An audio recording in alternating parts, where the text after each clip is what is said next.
things don't always work out as you'd envision. It's not only true in real estate, but also in life. And so you want to have as many potential uses and ways to produce income from a property as possible, which is why I'm always looking for multiple strategies that make sense for every single property that I analyze.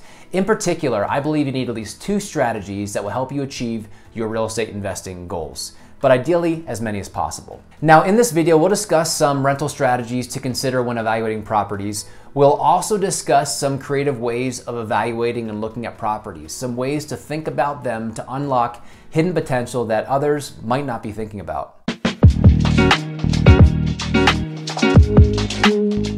I like properties that allow for multiple rental situations, meaning that it could work as a long-term rental, a mid-term rental, and or a short-term rental. And while it may be difficult to find a property where the numbers work for all 3 of those, ideally you can find a property where the numbers could work for at least 2 of those because it helps to give you comfort. Obviously, from a long-term rental perspective, it's nice to know that the property will cash flow, and it may not meet your expectations that maybe a short-term rental could, but it's nice to know when purchasing a property that at the very basic level, it would work as a long-term rental. From there, you have options, and I'm actually doing this with one of my units right now. I purchased a 4-plex up in Montana, and I'm currently short-term renting one of the units because I believe, as well as my property manager, that I can double my gross annual revenues by short-term renting the property. And so in this scenario, we're testing it out with one of the units. I have the comfort in knowing that I can cash flow and it makes sense as a long-term rental. But in this case, I'm trying to optimize the property and create as much revenue as possible. And so I'm testing it out as a short-term rental. If it works out and I meet those expectations as I believe it will and as my property manager believes it will, then I can convert all of the other units. But again, it's nice to know that you have options. And so while a property that you're looking at and analyzing may not work in all these scenarios, also you need to check zoning to make sure that you can physically conduct a rental as a short-term rental and or mid-term rental and long-term rental. Typically, in any market, you can long-term rent it and mid-term rent it because a mid-term rental is 30+ days. But you want to make sure that the zoning allows for whatever use you're looking to conduct at the property. And while most people, like myself, are looking to maximize the rental potential of a property, it's nice to know that, for example, if you're short-term renting a property, you have the ability to fall back on either leveraging the property as a mid-term rental and or a long-term rental should things not work out as a short-term rental, or should ordinances change in the future and or zoning that would prohibit you from further renting the property as a short-term rental. So when looking at and analyzing a property, I recommend that you ensure that the property works under at least 2 different rental scenarios. This gives you comfort in knowing that even if your desired intention doesn't pan out, you have a fallback option for that property. Some other things to think about beyond just the rental strategy is, could you potentially add equity to the property and sell it? Now, I never recommend trying to time the market, but if you have an opportunity to do some upgrades to the property to increase the value, that never hurts to have that built-in equity should some dynamics and or should your life circumstances change.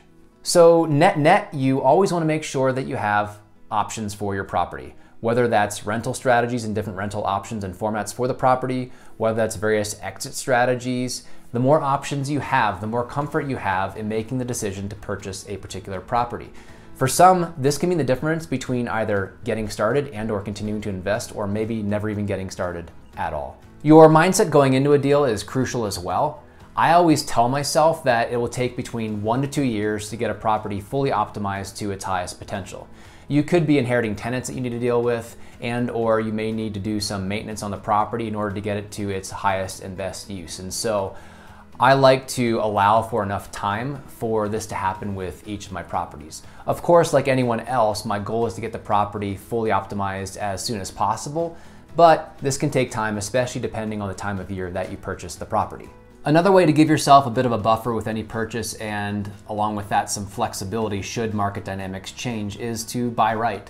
So what do I mean by this? Well, one way would be to buy a property that needs some work. If you can get that work done at an affordable price and or better yet, do it yourself, you can build some instant equity in that property. Is there a way to optimize the current floor plan of the property? For example, if you find a property that has over 1,200 square feet and only 2 bedrooms and 1 bath, odds are there's a way to sneak in another bathroom and or bedroom, increase the rental rate and or increase the value of that property by doing so. Does the lot allow for future potential? Could you build an additional structure and or ADU on the property to increase rental rates down the road by increasing the number of rental units on the property? Could you update the property's design or take better photos? Now, this might sound funny. This works not only for long-term and mid-term rentals, but also primarily for short-term rentals. Getting in there and increasing the design to make the property more attractive and or not taking photos yourself with your phone and hiring a professional can make the property look more appealing and attractive and increase occupancy rates, which of course drives up your revenue. While this video definitely isn't exhaustive, my hope is that it gives you some creativity in the way that you look at properties moving forward, both from a rental strategy perspective, ensuring that properties work under at least 2 different scenarios to give you that comfort and confidence that the property makes sense from an investment perspective, but also it gives you some ways to creatively look at properties, ways that potentially others aren't looking at, aren't thinking about, and gives you the confidence and comfort to know that you can drive revenues of a property based on seeing some opportunity that others simply aren't seeing. All right, thanks. Any questions, hit me up in the comments below, and we'll see you next time.